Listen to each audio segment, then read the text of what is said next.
یہ لفظ ہے غشیہ.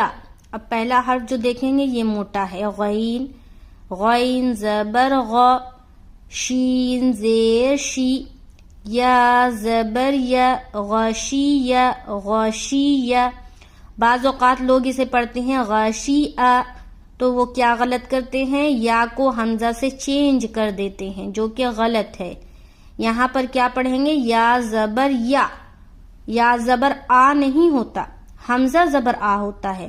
تو جو لوگ غشیہ پڑھتے ہیں وہ غلط پڑھتے ہیں، اس کو درست کریں.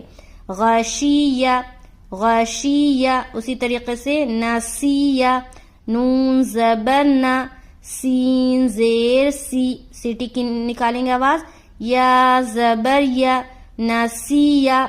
اور لوگ کیا پڑھتے ہیں، نسیہ، غلط ہے. یہ کیا پڑھیں گے، نسیہ نسیہ نسیہ.